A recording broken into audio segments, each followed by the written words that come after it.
하나님께서 오늘 우리에게 주시는 말씀은 사도행전 21장 1절에서 16절입니다.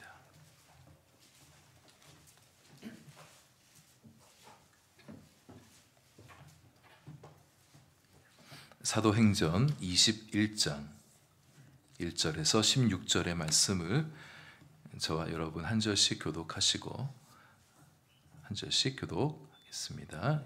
21장 1절부터 16절. 우리가 그들을 작별하고 배를 타고 바로 고스로 가서 이튿날 로도에 이르러 거기서부터 바다라로 가서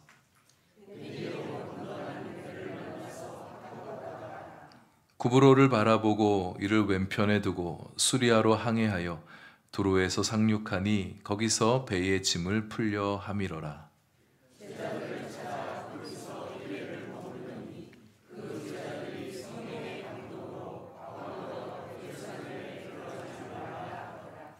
이 여러 날을 지낸 후 우리가 떠나갈새 그들이 다 그 처자와 함께 성문 밖까지 전송하거늘 우리가 바닷가에서 무릎을 꿇어 기도하고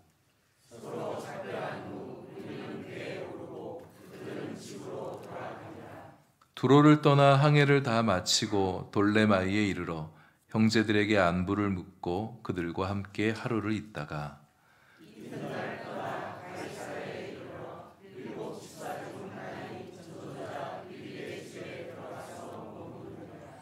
그에게 딸 넷이 있으니 처녀로 예언하는 자라.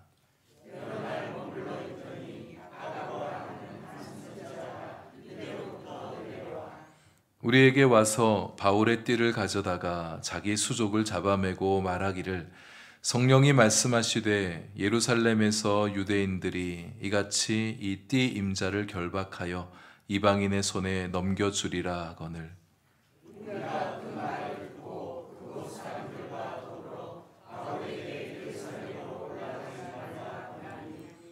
바울이 대답하되 여러분이 어찌하여 울어 내 마음을 상하게 하느냐 나는 주 예수의 이름을 위하여 결박당할 뿐 아니라 예루살렘에서 죽을 것도 각오하였노라 하니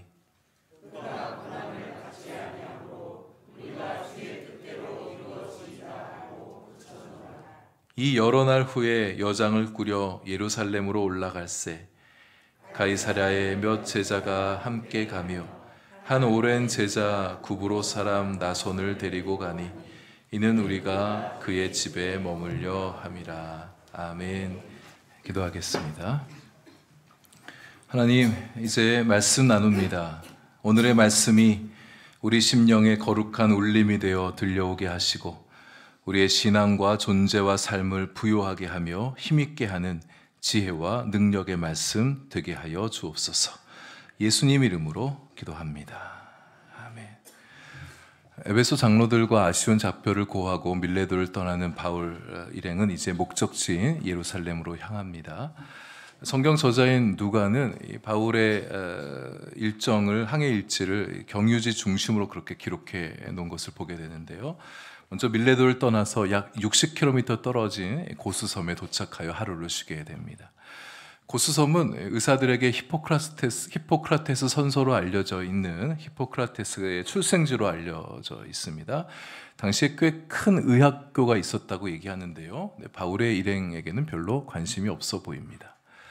이튿날 남쪽으로 약 140m 떨어져 있는 상선들의 무역항인 로도섬도 경유하게 되는데요. 로도섬은 장미의 섬 이렇게 불렸다고 합니다. 장미가 계절에 아름답게 피는 그런 섬이었답니다. 또 이곳에 고대 세계의 7대 불가사의로 알려져 있는 아폴로 신의 거상, 아폴로 신의 거대 신상이 세워져 있었다고 하는데요. 근데 바울의 일행에게는 별로 관심이 없어 보입니다. 거기에서 동쪽으로 약 95km를 더 항해해서 파타라라는 항구에 도착하게 됩니다. 여기는 델피 신전에 필적한 만한 아폴로 신의 신탁소가 있었다고 얘기합니다. 아폴로 신의 신탁을 받는 영험한 장소로 알려져 있는 도시였는데요. 예루살렘으로 가는 일정이 바빠서 그럴 수 있었겠지만 역시 그곳에 한번 구경 가볼까 하는 그런 마음이 바울 일행에게는 없어 보입니다. 바다라에서부터는 정박하는 곳이 곳 없이 쭉 이제 항해를 하게 되어집니다. 아마 큰 배로 갈아탔을 것 같은데 한 650km 되는 거리까지 이제 가게 되어져요. 밀레도에서부터 두로까지 총 거리를 제가 오늘 주보 말씀 요약에는 잘못 기록해 놨습니다. 제가 산수를 잘 못해가지고 850km가 아니라 전부 945km, 약 1000km가 못 되는 거리를 항해하게 돼요. 구브로 섬도 지나쳐 갑니다. 구브로 섬은 여러분 잘 아시다시피 바울의 1차 선교 여행지였었죠. 아마 그 섬을 지나가면서 여러 가지 생각들이 감회가 떠올랐을 것입니다. 두로에 도착하자 바울이 제자들을 찾아가죠. 이 두로라는 도시는 약 주전 3000년 전경에 세워진 고대 세계 최대 해운 도시였었습니다. 로마 제국 시대에는 국제 자유무역 도시로 선정이 되었었습니다. 상업적으로 굉장히 발달한 도시였었다. 사람들이 많이 모이고 왕래하고 볼거리도 많은 그런 해상 교통의 요충지였다, 이렇게 볼 수 있습니다. 그러니까 오늘날의 뭐 아시아의 허브라고 일컬어진 홍콩이나 뭐 싱가포르 같은 그런 도시가 아니었을까 싶어요. 근데 바울 일행은 이런 도시 구경 같은 것에는 별로 관심이 없고 제자들을 찾아갑니다. 제자들을 찾아가서 일주일간 머물렀다, 이렇게 기록하고 있죠. 이런 바울을 두고 혹자는 바울이 전혀 예술적인 감각도 없고 문화를 좀 누릴 줄 아는 그런 것이 없는 좀 건조한 사람이었다, 이렇게 혹평을 하는 사람들이 있어요. 밀레도에서 예루살렘으로 돌아오는 이 길은 바울이 처음 다 들러보는 도시입니다. 처음 가보는 도시라면 조금 짬내서 한번 도시 구경도 해볼 수도 있었을 텐데 바울은 그런 게 없었다는 거예요. 저만 같아도 새로운 것에 머물면 좀 궁금하니까 도시 구경을 조금 하기도 하는데, 근데 바울은 별로 관심이 없어 보입니다.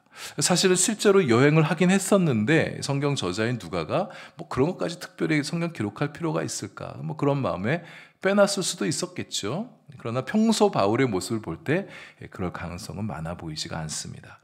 아테네에서 기억하십니까? 그 웅장하고 세련되고 화려한 도시를 다니는데 바울의 눈에는 그저 그 도시마다 거리마다 가득 차 있는 우상들로 인해 마음이 격분했다고 그랬었어요. 그러니까 그 도시의 아름다움이 그의 눈에 별로 들어오지 않는 거예요. 에베소와 고린도에서 각각 약 3년, 2년 가까이 그렇게 머물러 있으면서도 그 도시의 예술과 문화에 대해서 사도행전이나 그의 서신서에 언급이 하나 없습니다. 에베소나 고린도도 굉장히 아름다운 도시였다고 하거든요. 아마도 바울에게는 예수님밖에 없었기 때문에 그런 것이 아닐까. 도시는 그냥 도시일 뿐 그 도시가 아무리 아름다워도 그의 시선을 사로잡지는 못하는 거예요. 시간이 나도 돌아다니며 구경할 시간이 없습니다. 도로에서 일주일 머무는 동안에 여장을 풀고 뭐 맛있는 것 좀 사 먹으러 찾아간다든지 도시 구경 좀 한다든지 호텔에서 좀 쉬는 그런 모습을 보이지 않아요. 제자들을 찾아가서 그들을 위로하고 격려하고 신앙을 북돋아 줍니다. 바울에게 그게 가장 중요한 일이었어요. 예수님께 강렬하게 사로잡힌 사람이라 그런 것 같아요. 그의 눈에는 오직 예수님만 보이고 예수님 이야기하는 것만이 그의 인생의 중요한 문제였다, 중요한 일이었다, 이렇게 볼 수 있겠습니다. 바울은 정말 어나더 클래스의 사람인 것 같아요. 저도 이렇게는 못 따라할 것 같습니다. 제가 작년에 필리핀 목회자 세미나 강의가 있어서 제가 다녀왔잖아요. 필리핀 목사님들 세미나를 준비하다 보니까, 세미나 집중하다 보니까 그 도시 구경 같은 게 별로 뭐 관심이 가지 않더라고요. 2박 3일 세미나 다 마치고 선교사님이 그래도 여기까지 왔으니까 한번 좋은데 구경시켜주겠다고 그러는데 별로 관심이 들지 않아서 그냥 한 두어 군데 살짝 돌아보다가 호텔에 돌아와서 저녁 먹고 그냥 뻗어서 그동안 세미나 준비한다고 밀린 잠 자느라 12시간 자고 아침에 일어나서 밥 먹고 그냥 귀국행 비행기 타고 이렇게 돌아왔었습니다. 그래도 저는 쉬기라도 했지 바울은 쉬는 것도 아니고 제자들을 찾아갔다. 여기 4절에 찾아갔다는 이 말은요, 그냥 이 단어의 의미가 수색하다는 의미가 있어요. 그냥 두로에 사는 예수님 제자들을 쉽게 만나서 잠시 교제 나누게 됐던 그런 게 아니라 말씀 전해주고 싶어서 그들의 신앙을 북돋아주고 싶어서 그들이 어디 모여 살고 있나, 여기 바울이 개척한 교회가 아니잖아요. 수소문해서 제자들이 있는 곳을 찾아갔다고 얘기하는 겁니다. 복음의 열정이 남다른 사람이죠. 어디 구경할 만한 명소, 랜드마크 찾아가서 시간을 보내는 게 아니라 그 도시를 진짜 빛내게 하는 예수님의 제자들, 보물 같은 제자들을 찾아갔던 바울 사도의 모습을 보여줍니다. 우리가 바울처럼은 못 살아도 이렇게 예수님 생각하는 게 지금까지보다는 좀 더 많아져 가면 좋겠다 싶습니다. 그래서 여러분들 해외여행 잘 다니시는데 해외여행 단순히 놀러 다 중요하지만 그냥만 가지 마시고 선교 여행으로 다녀보시면 좋겠다. 선교여행 가도 사역들 일정 마치고 나면 쉬기도 하고 여행도 하고 문화체험도 하거든요. 또 해외여행 가서도 단순히 그냥 즐기려고만 하지 마시고 예수님의 눈으로 한번 그 도시를 들여다보시면 좋겠어요. 만나는 사람들에게 기회가 되면 예수님 얘기도 좀 해보시고, 사람들 위해서 좀 영혼 구원을 위해서 기도도 하시고, 시간 되면 교회도 좀 찾아가 보시고, 교회와 그리스도인들을 위해서, 그곳에 살아가는 그리스도인들을 위해서 좀 기도해 주시는 시간을 가져보면 어떨까. 밀레도에서는 예루살렘까지 갈 시간이 너무 촉박하다고 해서 보고 싶었던 에베소 장로들을 오라고 그랬잖아요. 근데 여기 두로에서는 바울이 어떻게 일주일이나 시간이 났을까? 아마도 두로행 배편 시간이 일주일 뒤에 잡혀 있었기 때문에, 아니면 두로까지 오는 바닷길에 바람이 순풍이 불어서 좀 계산했던 것보다 좀 일찍 도착할 수 있어서 그런 것은 아닐까, 이런 생각을 좀 해보게 됩니다. 이 두로의 제자들과 교제하던 중에 한 가지 중요한 일이 있었는데요. 성령의 감동을 받은 제자들이 바울더러 예루살렘으로 가지 마세요, 이런 권면을 하는 겁니다. 이 두로의 예수님 제자들의 신앙이 참 좋았던 것 같아요. 성령의 감동을 받았다. 성령 충만하고 믿음이 충만했던 그들 안에 성령께서 예언까지, 성령께서 하실 일에 대한 예언까지도 그들의 마음 안에 담아주신 거잖아요. 신앙이 깊어지면 그렇게 성령과의 친밀한 교제가 이루어집니다. 성령의 음성이 들려오고 성령께서 자신의 마음 안에 어떤 강한 울림을 일으키기도 하시죠. 어떤 예언을 하게 한다든지 또는 어떤 하나님께서 하고 싶어 하신 일을 할 수 있도록 강력하게 우리의 마음을 움직이게 하시는 교제도 일어나게 되어지죠. 성령의 감동을 받은 제자들이 바울의 예루살렘 행을 반대했다. 근데 놀라운 것은 이들의 반대의 근거가 성령의 감동이라는 거잖아요. 성령의 감동하심으로 바울이 예루살렘에 가면 고난을 받게 될 것이라는 걸 깨닫게 된 거예요. 알게 된 거예요. 그러니 성령께서 바울더러 예루살렘에 가지 말라고 자기들에게 예지해 주시고 자기들 통해서 만류하라고 하신 것이라 생각하고 바울을 붙잡아 두려고 한 거예요. 근데 여러분, 바울도 말이죠, 성령의 감동하심을 따라 간 건 아닙니까? 앞에 20장 22절에 보시면 뭐라고 표현했냐면, 바울이 성령에 매여, 감동을 넘어서 성령에 매여서 예루살렘으로 간다, 이렇게 얘기하고 있는 거예요. 근데 두로의 제자들도 성령의 감동이 되어 바울의 예루살렘 행을 만류하고 있다. 그럼 이거 어떻게 우리가 봐야 됩니까? 어느 한쪽이 성령의 음성을 잘못 들은 것일까요? 아니면 성령께서 각자 다른 메시지를 들려주신 걸까요? 아니면 성령께서 마음이 바뀌어서 처음에는 예루살렘 보내려고 하다가 안 되겠다, 자칫하면 큰일 나겠네, 바울 보내면 안 되겠다, 마음이 바뀌신 것일까요? 아니면 바울이 고집 피우느라 성령의 명령을 지금 거역하고 있는 것일까요? 바울도 제자들도 동일한 성령의 감동하심을 받았습니다. 성령께서 같은 사안을 두고 다르게 말씀하실 리는 없습니다. 바울도 성령의 감동을 받은 사람, 제자들보다 더 성령과 친밀했던 사람이잖아요. 그러니까 바울도 알고 있는 거예요. 예루살렘에 가게 되면 자신이 결박당하고 고난받게 되어질까 이미 알고 있는 사람입니다. 그러나 서로 해석이 다른 겁니다. 제자들이 성령의 감동으로 바울이 가지 말라고 그렇게 얘기했던 것은 성령께서 바울의 예루살렘 행을 반대했다는 게 아니라 성령의 감동으로 바울의 운명을 예지할 수 있게 되어진 거예요. 근데 그들은 그렇게 들었던 예언을 성령께서 바울더러 고난을 피하라고 하시는구나, 바울더러 피하게 하기 위해서 이런 예언을 보여주셨구나, 이렇게 여기고 바울한테 가면 안 됩니다. 성령께서 우리에게 그걸 보여주셨습니다, 이렇게 얘기하고 있는 거예요. 근데 그래서 그들은 바울의 운명을 피해야 될 것으로 여기지만 바울은 그것을 숙명으로 받아들이죠. 고난이 그를 기다리고 있다는 것은 피하라고 알려주는 사인이 아니라 마음의 준비를 더욱 단단히 하라는 사인으로 받아들이는 겁니다. 여러분, 성령께서 우리들에게도 때때로 감동을 주실 때가 있습니다. 성령께서 보여주신 어떤 환상이나 예언을 듣게 될 수도 있어요. 드문 경우이긴 하지만 우리 안에 성령께서 무엇인가 강렬한 울림을 일으켜 주실 때가 있어요. 성령께서 감동하여 주신 것이라고 부정할 수 없는 어떤 특별한 영적 체험이나 하나님의 뜻을 알게 되어진 경우가 있습니다. 그럴 때 우리가 자칫 자의적으로 해석할 수가 있어지게 됩니다. 성령께서 우리에게 보여주는 메시지는 동일한데 그 메시지를 받아들이는 데 있어서 내가 주님의 뜻대로 해석하거나 또는 아니면 자의적으로 나 중심적으로 해석할 수 있게 되어진다는 거예요. 해석이 갈리는 중요 포인트는 자신의 중심에 있습니다. 내 중심에 하나님이 계시느냐, 하나님의 시선으로 그것을 보느냐, 아니면 나 중심으로 바라보고 있느냐, 여기에서 해석이 갈리게 되는 겁니다. 하나님 중심으로 살아가는 사람은 자신이 예루살렘에서 결박당하고 고초를 당한다 한다 할지라도 바울처럼 마음을 단단히 준비하라는 사인으로 읽어내요. 그러나 자기 중심적으로 살아가는 사람은 그러니까 예루살렘으로 가지 말라는 사인이구나, 이렇게 해석해낸다는 거예요. 그래서 환상을 보고 예언을 듣게 되고 성령의 감동하심을 입는다는 게 대단히 중요한 게 아니라, 물론 그것도 대단한 일이죠. 그러나 그것을 보면서 그런 사람을 볼 때 참 저 사람은 경건한 사람이다, 홀리한 사람이다, 영험한 사람이다, 이렇게 보고 부러워하고 놀라워할 게 아니라 그 환상과 예언과 감동을 그 사람이 어떻게 받아들이고 어떻게 해석하는가를 들어봐야 돼요. 거룩한 환상을 보고도 이기적으로 해석하고 자기중심적으로 해석하고 자기 욕망에 부합하는 방식으로 해석하면 안 된다는 겁니다. 하나님의 관점에서 하나님 뜻 중심으로 해석해야 환상의 의미를 바르게 깨달을 수가 있는 거죠. 물론 이 두로의 제자들은 자기 욕망 중심적으로 해석한 게 아니라 바울을 걱정해서, 바울의 신변이 걱정이 돼서 그렇게 권면했던 말이긴 하죠. 비슷한 사례가 가이사랴에서도 있어지게 됩니다. 좀 더 살펴보도록 해요. 두로의 제자들의 권면을 들었지만 바울은 어떻게 합니까? 아랑곳하지 않죠. 물론 그들의 위로하는 마음, 격려하는 마음, 사랑의 마음은 받아들입니다. 바울을 멈춰 세울 수는 없습니다. 일주일 머문 후에 바울은 지체 없이 돌레마이 항구를 향해 나아가게 되죠. 바울이 떠날 때는 제자들이 다 환송 나왔답니다. 처자들도 다 나와서 바울과 작별 인사를 했대요. 집 앞에서 빠이빠이 잘 가세요 이렇게 한 게 아니라 성문 바깥까지 따라왔다. 또 어떤 이들은 바닷가까지 따라왔던 것 같아요. 바닷가에서 그들 안에 또 이 바울의 일행은 무릎 꿇고 기도해주고 거기서 작별 인사하고 헤어졌다. 일주일 사이에 정이 많이 들었던 것 같습니다. 이렇게 믿음의 형제 자매들과의 교제는 정이 깊죠.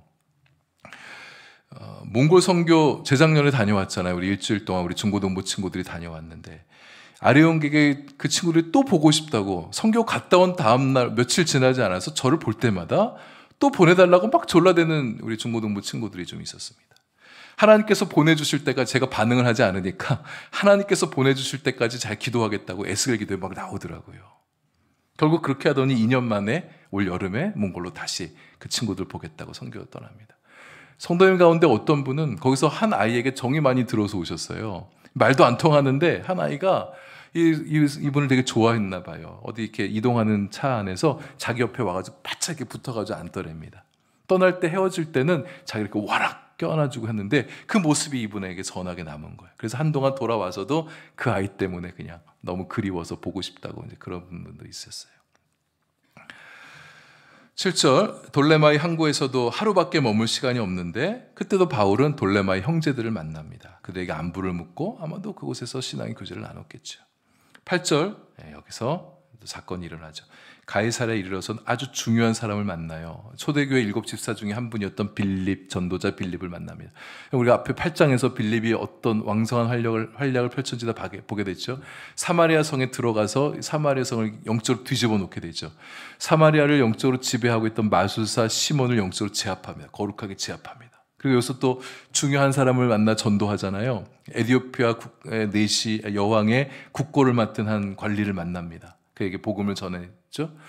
문헌에 학계에 확정된 내용은 아니지만 에티오피아 기독교의 선구자가 바로 그 사람이었다 이렇게 보는 주장들이 참 많아요.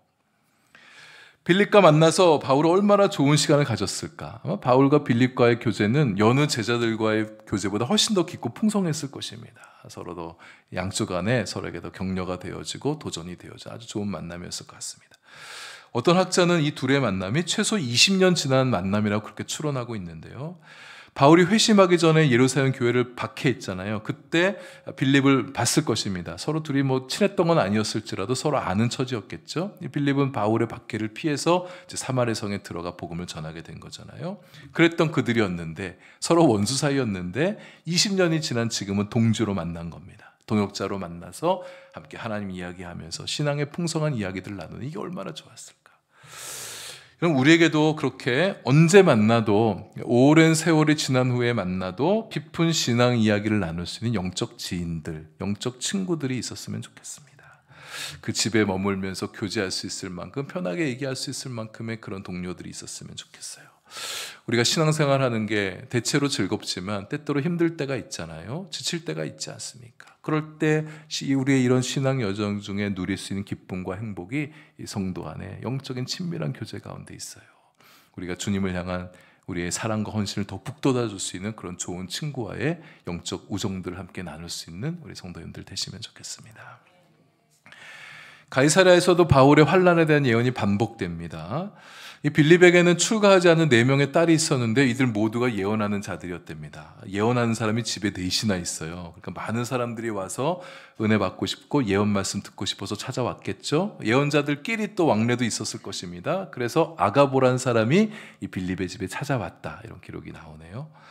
이 아가보는 우리 앞에 11장에서 예루살렘에 거주하는 예언자인데 천하의 큰 흉년일 것을 예언했던 그 선지자입니다. 그가 와서 이 빌립의 집에 와서 11절 보시면 바울을 두고 한 예언 퍼포먼스를 하게 되잖아요. 이것을 알려주기 위해서 일부러 찾아왔는지 아니면 빌립의 집에 왔다가 어느 날 이런 환상을 보게 된지는 정확하진 않아요. 불분명합니다. 근데 바울에게 이런 예언 행동을 보여줘요. 바울의 띠를 달라고 그래요. 허리춤에 있던 띠를 달라고 그랬겠죠. 그러더니 그것을 자신의 손과 발을 딱 묶더니 이렇게 얘기하는 거예요. 이게 성령께서 말씀하시는 것이라고. 예루살렘에 가면 예루살렘 유대인들이 이 띠 임자를 이렇게 결박하여 이방인들의 손에 내어주게 될 거다, 이런 얘기를 하는 거예요. 말로 듣는 것보다 지각적으로 보는 게 더 강렬하잖아요. 이 얘기를 이 퍼포먼스를 본 바울의 일행들이 더 강하게 만류합니다. 이번에는 빌립과 그 집에 사는 사람들, 가이사랴에 사는 사람들, 그러니까 빌립과 예언자 4명, 딸 4명이 같이 합세하여서 바울더러 가면 안 된다고 이렇게 얘기하는 거예요. 전략상 후퇴하자고 말하는 거겠죠. 이번에 말고 다음을 도모하십시다. 울면서 강권합니다. 바울을 아끼고 사랑하는 사람들이 이렇게 많이 있었어요. 바울 역시 그들을 보며 가슴이 미어지게 됩니다. 근데 여러분, 이렇게 가는 곳마다 바울이 예루살렘에 가면 안 된다고 만류한 사람을 많이 만나게 되잖아요. 그럼 바울의 마음도 좀 흔들릴 법도 하지 않겠습니까? 자신이 고난당하는 것에 대해서 걱정하며 우는 사람들 때문에 마음이 아파하긴 하는데 바울이 참 단호합니다. 잠시 흔들렸는지 모르겠지만 그 마음을 다시 잡고 자신을 확고하게 하는 모습을 보게 되죠. 자신도 좀 흔들릴까, 연약해질까 싶었는지 자기 자신과 자신의 일행에게 이런 말로 독려하고 있어요.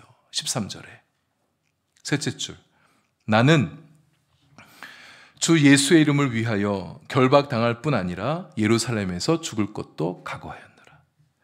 이제 오늘 서서히 오늘의 핵심 메시지 좀 말씀을 드리려고 하는데, 여러분 이제 우리가 좀 다시 한번 높아심에 바울이 왜 그렇게 죽기까지 각오하고 예루살렘으로 가려고 하는가 한 말씀을 드렸는데 혹시 잊어버리신 분이 있을까 다시 한번 얘기 좀 하고서 좀 이어가 보겠습니다. 바울은 지금 은혜의 복음에 반대하는 유대인들을 만나러 가는 거예요. 특별히 율법 신앙을 여전히 고수하고 있는 강경 보수 유대인 그리스도인을 만나려고 합니다. 그들에게 만나서 구원은 예수 그리스도의 은혜로 말미암는 복음에 있다는 사실을 다시 한번 알려주기 위해서, 그것을 설파하기 위해서 찾아가고 있는 거예요. 유대인들이 얼마나 바울의 복음을 박해하고 있습니까? 특별히 그리스도인이라고 하면서도 율법을 고수하는 강경보수 유대인 그리스도인들이 바울이 사역하는 도시마다 찾아와서 도시마다 바울의 복음을 방해했었잖아요. 에베소에서 얼마나 많이 극심하게 박해했었습니까? 이제 예루살렘의 유대인들이 다시 찾아가서 자신의 입장을 분명히 밝히고 이방인의 복음 선교를 막지 말라고, 더 이상 막지 말라고 중앙에서 조처를 취할 수 있도록 지금 예루살렘 지도부를 만나러 가는 거예요. 그들의 박해가 두렵다고 피하게 되어지면 율법주의 유대인들은 더 극심하게 바울의 복음을 방해하려 들 것입니다. 그러면 이방인 구원을 위한, 열방의 복음만을 위한 데 있어서 심각한 차질을, 심각한 걸림돌을 만나게 되어질 수 있는 거죠. 그래서 바울은 이러한 중요한 사명 때문에 죽음도 두려워하지 않고 은혜의 복음을 증거하기 위해서 예루살렘 행을 마다하지 않고 있는 것입니다. 바울은 이런 사람이었어요. 주님을 위해서, 사명을 위해서, 복음을 위해서, 이방인의 영혼 구원을 위해서 죽을 각오가 되어 있던 사람. 죽음을 각오한 사람이니까 두려울 게 없는 거죠. 내가 살아도 주를 위해 살고 죽어도 주를 위해 죽겠다, 이런 각오가 되어 있는 사람은 흔들리지 않습니다. 생즉사 사즉생, 이순신 장군의 명언일 뿐만 아니라 신앙의 원리예요. 살고자 하면 죽고 죽고자 하면 사는 것. 이런 마음이 바울을 능력 있게 했습니다. 두려움 없이, 거침없이 앞으로 달려갈 수 있게 한 거예요. 결박당하고 환난당할 것이라고 선지자들의 예언을 통해서 듣게 되었어도 실제로 뒤에 살펴보겠지만 예루살렘에 바울을 죽이려는 암살단 40명이 조직이 되어 있어요. 근데 그럼에도 바울은 두려움 없이 거침없이 예루살렘으로 직진해가는 모습을 보여주고 있습니다. 바울은 또한 믿고 있었기 때문입니다. 바울이 예루살렘에서 죽도록 하나님이 내버려두지 않을 걸 알았어요. 왜냐하면 비전을 주셨거든요. 우리가 로마에 가서도 내 복음을 전할 것이라는 비전을 받게 됐어요. 그가 가졌던 이 비전은 하나님께로부터 온 거예요. 자신 안 죽습니다. 왜냐하면 하나님께서 자신을 로마까지 데려갈 것을 알고 있었기 때문입니다. 그러니 그렇게 담대할 수 있었던 거예요. 바울의 담대함은 그가 예수님을 사랑했기 때문에 예수님을 사랑하는 마음으로부터 담대함이 오고 주님을 위해서 죽을 수도 있다는 마음에서부터 담대함이 오고 또 그가 가진 비전 때문에 담대함이 오게 된 것입니다. 설령 비전을 이루지 못하고 예루살렘에서 죽을 운명에 처하게 된다 할지라도 그는 두렵지 않습니다. 예수님을 향한 그의 사랑이 죽음을 뛰어넘는 거예요. 여러분, 사랑은 강하자. 죽음마저 뛰어넘는 게 사랑의 힘이지 않습니까? 주님을 위해 살겠다는 그 사명의식이 죽음마저도 작게 여기게 했던 것입니다. 여러분, 사명 따라 살아가는 사람은요, 죽음도 작게 여깁니다. 성도 여러분, 우리가 이쯤에서 우리 각자의 신앙을 좀 돌아보십시다. 여러분, 우리가 예수님 믿는 사람들이죠. 여러분들 예수님 믿기로 결심하고 다 이 자리에 나와 있는 사람들이잖아요. 물론 우리의 믿음은 주님께서 선물로 은혜로 주신 것입니다. 그러나 주님께서 주신 은혜의 선물에 우리 각자의 주적인 반응으로 그걸 받아들였기 때문에 이제 다 우리의 믿음의 고백으로 이렇게 신앙생활을 하고 있는 거잖아요. 부모님 신앙 물려받아서 다른 사람들의 신앙 때문에 자연스럽게 믿게 됐다 할지라도 어느 시점에서는 자신의 믿음이 고백되어지는 때가 있었기 때문에 여러분 이렇게 신앙생활을 하고 있는 거잖아요. 예수님이 좋아서 믿게 된 분도 있고 예수님이 참신이란 것을 알게 되어서 예수님이 내 영혼의 참된 길이며 진리며 생명이구나 이거 깨달아서 믿게 된 분도 있고 예수님 믿으면 행복할 것이니까 예수님 믿고 따르신 분들도 있을 것입니다. 근데 말입니다. 여러분 어떠십니까? 예수님을 따르다 보니까 예수님 믿고 따르는 게 늘 행복한 것만은 아니구나 이런 거 서서히 좀 깨달아가고 계시지 않으세요? 예수님 믿어도 믿지 않는 사람들과 똑같이 고난이 있습니다.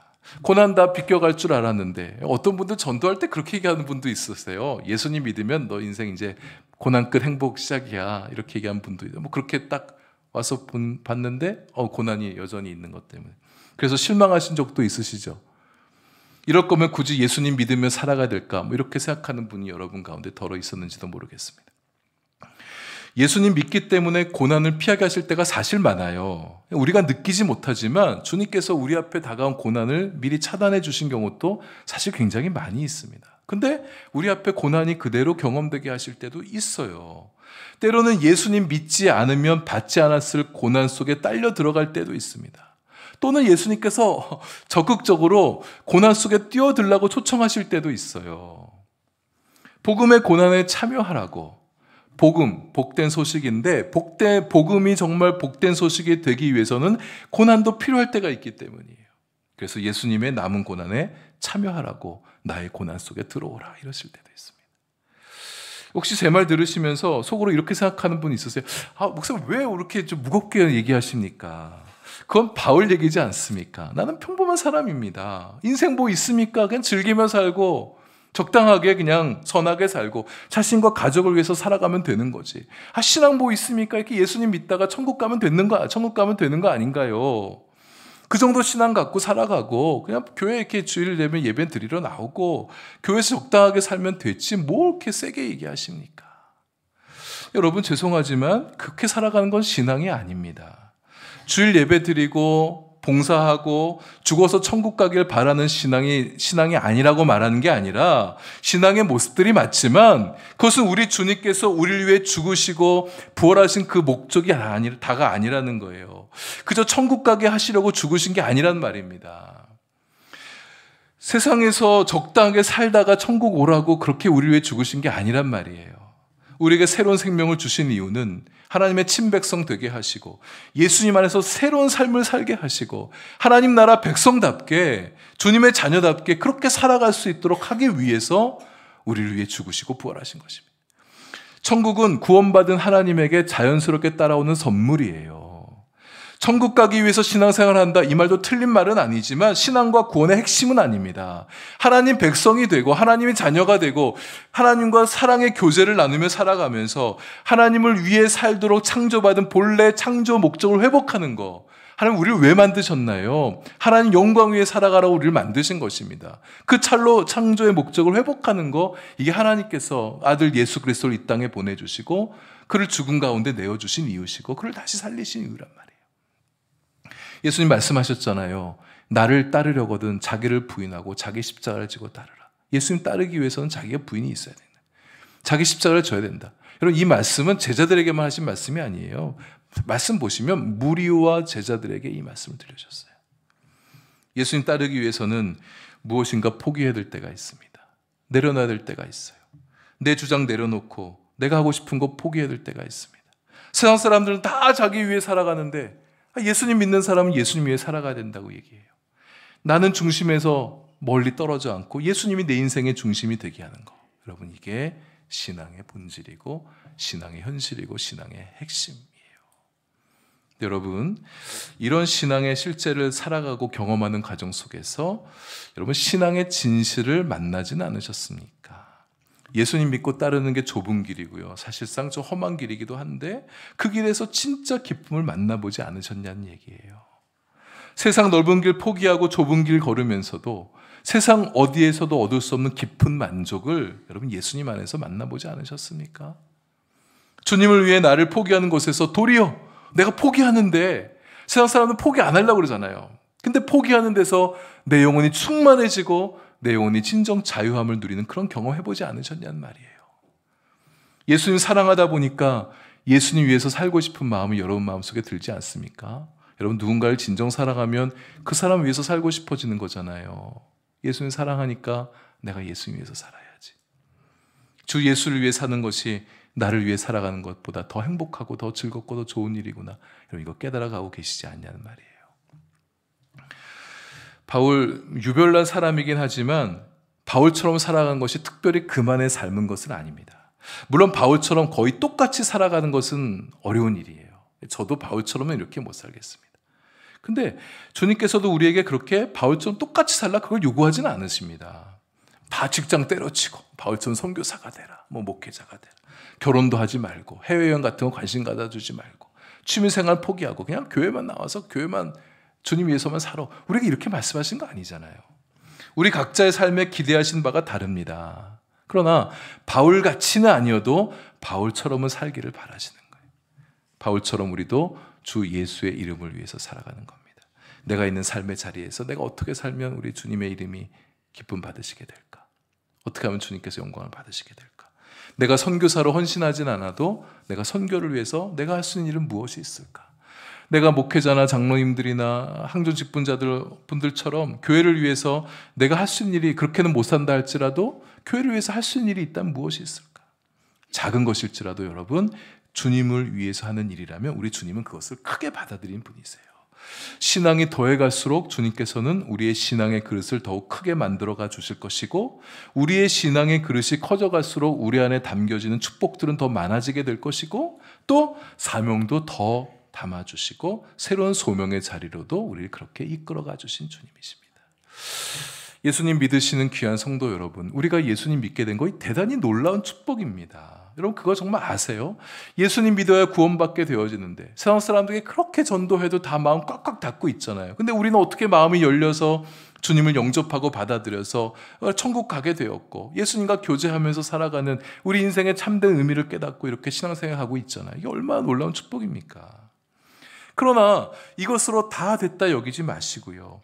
여러분, 예수님 믿게 된 것은 길고 오랜 신앙 여정의 출발선을 넘어서게 된 것입니다. 우리 다시 시작하면 좋겠어요.